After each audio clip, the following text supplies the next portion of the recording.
Welcome back to Squawk Box. Business leaders meeting with President-elect Trump this week in Mar-a-Lago. It includes the CEOs of SoftBank, TikTok, Netflix, and then just last night, Amazon founder Jeff Bezos. Joining us right now is Jeffrey Sonnenfeld, Yale School of Management Senior Associate Dean for Leadership Studies, also a CMC contributor after putting together a tour de force of a CEO conference yesterday that had everybody from Tim Cook to Albert Bourla to Mark Benioff. And so many others. How many people? 200? We had 200, and it was our 150th CEO summit since we actually launched the concept. As obvious as it was to create a school for the boss, nobody had done this before. Forbes, Fortune, Business Week, the World Economic Forum, Davos was started years later. So we were the first, and we still are the only truly non-commercial educational event. And so I was there for part of it. Tell me what you think was the biggest surprise for you. One of them was that they showed up. A number of their boards told them, this is really dangerous. As CEOs are being targeted, you're on playing cards, you're on posters, wanted posters. And it was literally, by the way, I should say, across the street from where Brian Thompson was shot. Physically, literally. That is absolutely true. I accidentally lied to them. I told them we were 50 paces away from where the murder took place. Turns out we were, as Mayor Adams showed us, we were actually closer than that. Right. And Mayor Adams was there. It was Mayor Adams was there. It was a statement of defiance that they were there. They made a strong statement. Several of them changed board meetings. Robert Isom of American Airlines left his board meeting to be with us in part to make that statement that they were not going to be frightened away or intimidated by standing up for leadership and American character and not sort of the endorsements of this populist fringe. Have they changed their behavior, their security? I mean, yes, they've dramatically ramped up. It's shocking that these people had only 20% of them had personal security, Becky. I would have thought it was much higher myself. And I'm sure you guys never get any hate mail, but you know, I'm flooded with nutcases. Most of it was depending on what kind of a mud wrestling situation I get in with Joe. I'd hear sometimes more from the right. These days I'm hearing much more from the left coming after me. So I'm doing something right. I guess you feel the same way if you get criticized by both. But the threats, the death threats, have opened postings asking for my assassination. And this is just me. What the CEOs are getting. 3 of them with us yesterday were wearing bulletproof vests domestically. They wear bulletproof vests when they travel internationally. I was shocking that they wore them. One of them bragged he's lost a lot of weight recently, and it wasn't noticeable that he had a puffed up vest on. That's just sitting in a ballroom. Let me ask you, you do polls throughout the day, which are fascinating because you actually effectively anonymously poll these 200 CEOs about their perspectives on things like taxes, on things like tariffs. You had a fascinating poll that you did on the nomination of RFK Jr., for example, and whether he's a threat to public health, which a majority, I believe, of the CEOs said he was. What were the most interesting findings of those polls to you? I'm glad you caught that one. The overall theme was looking back. It was the Roaring 20s, lessons from the 1920s, late 1920s for the late 2020s. And it seems like such an obvious theme. I'm surprised nobody's gone for that before. And there are many ways where they felt we're better off than we were then. Income disparity was much worse then than it is now, believe it or not, despite the hand-wringing of many of the populace on this theme. But they were mixed on a lot of issues in Trumponomics. They were favorable, slightly favorable to the idea, as Joe, you'd be happy to know, about using tariffs as a bargaining cudgel, about 56%, but that's not a 90%. It still was a mixed vote. RFK, I was surprised, including somebody who'd met with him recently, walked away confused. The 65% thought he's a threat to public health. I think the idea of the tax cuts for domestic manufacturing, they were in favor of it. They thought that, even though some were skeptical as whether or not the entire supply chain has to be domestic to benefit a cut from 22% to 15%, they thought this could stimulate domestic. What did you think of this one? Cryptocurrencies are unsupported by any underlying intrinsic value. This was of the CEOs, of the 200 CEOs, 84% effectively said that they believed that they were unsupported by any underlying value.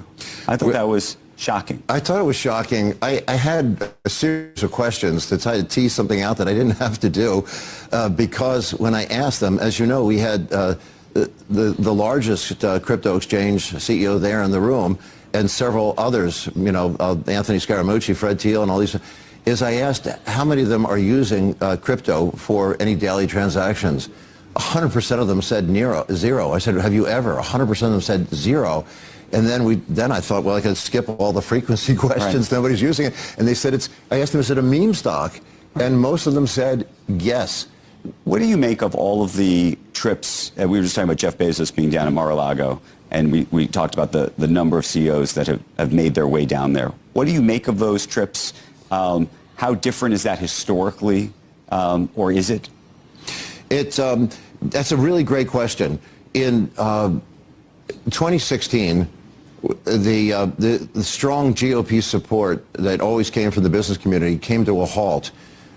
We've studied, going back just Fortune 100, not Fortune 5, Fortune 100, is roughly half of them, going back to Abraham Lincoln, whether or not it was Taft or Reagan or Ford or, unsuccessful candidates like McCain, Mitt Romney, they already had about half of the U.S. business community of the major companies were out vocally and financially working hard on the campaigns. It hit a wall in 2016. It went to zero. There were two in 2020, and this time until the horrific assassination attempt that brought Elon Musk out on President Trump's life.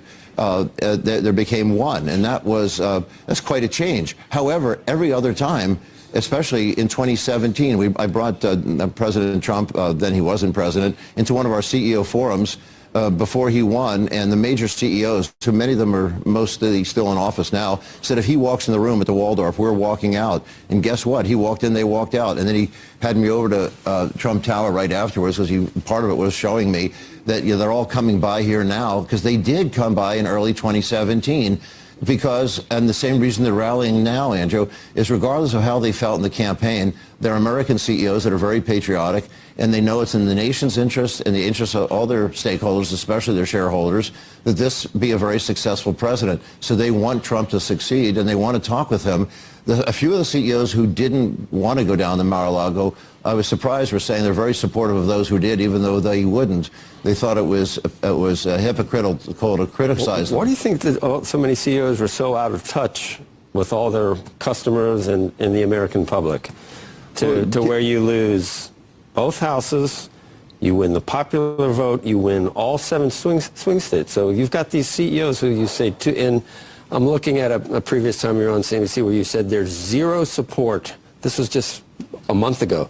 Zero support for Trump with the CEOs. With the major CEOs. Right. Small so they're that out of touch with the American public for him to win 312 electoral votes, Jeff? Or maybe you misinterpreted what they're saying. Maybe Joe, I congratulate him. I congratulated him directly. That's not what I was asking you. I'm just saying, were they that out of touch with the American public? These CEOs they're so different, they're so virtuous that they could see how bad a guy Trump was, but the rest of the American public could not.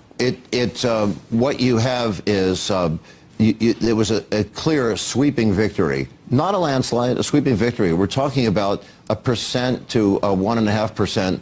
That was the swing vote in those swing states. And it was very close in each of these elections, but it is a decisive win because it is across all those categories. But so you give them that. Without exception, CEOs were against Trump, and now they're only with him because he won.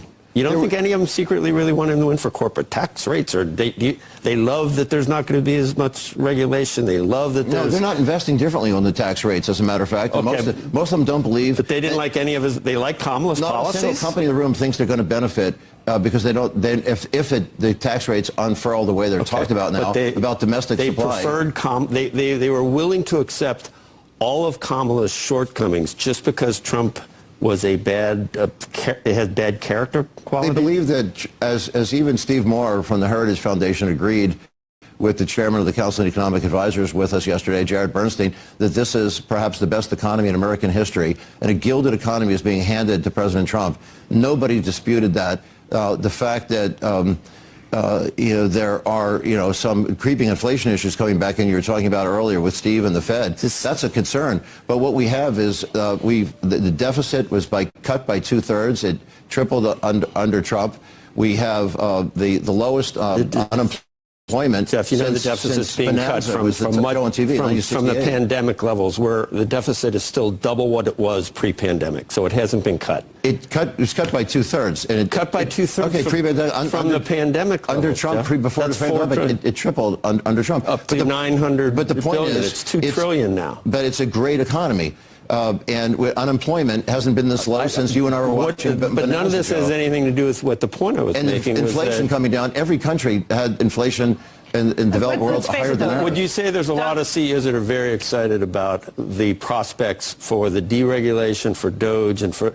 Yes, you all don't of feel those things, but they're probably also nervous about getting targeted on X if they do something that he doesn't like. Because they are definitely worried about being, it happened when Harley Davidson... Jeff, I think that whole narrative was false. When you had Matt Levitt here, and you've featured him well when he was at Harley Davidson, is he was trying to stay out of politics, and the retaliatory trade barriers that he got, Harley Davidson 100% at that time made in the U.S. He couldn't ship bikes into Europe because of the retaliation in Europe against the trade tariffs, the Trump trade tariffs. So he had to shut down a plant in Kansas City and open one in Thailand to get product into Europe.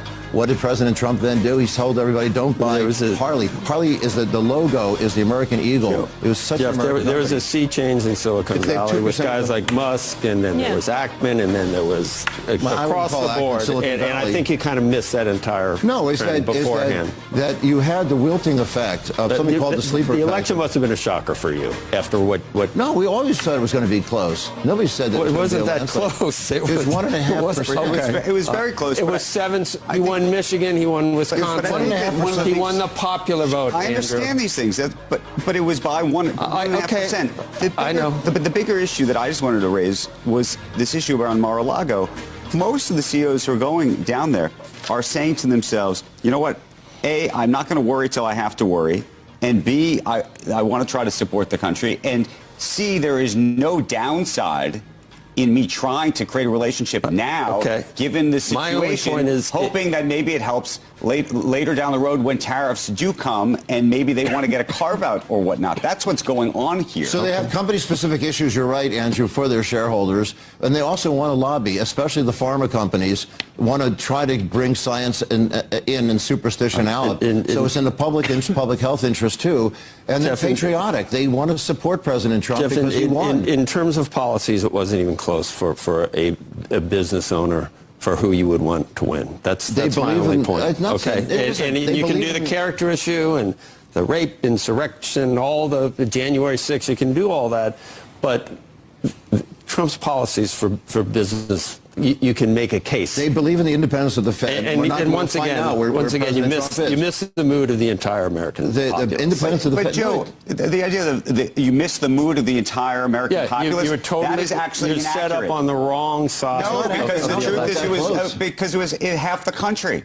And 1.5% distinction. And down ballot, state houses. 7 swing states. Let's just be straight. The popular vote. 312 electoral vote. The first Republican to win the popular vote since Bush. The distinction is the elites. Yeah, but it's 100. Okay. I think a lot of CEOs are very happy with the outcome. Down ballot, the Democrats beat out the Republicans overwhelming in down ballots at the state level. So there are wins and losses. And the important thing is the CEOs are not being paradoxical. They're being patriotic.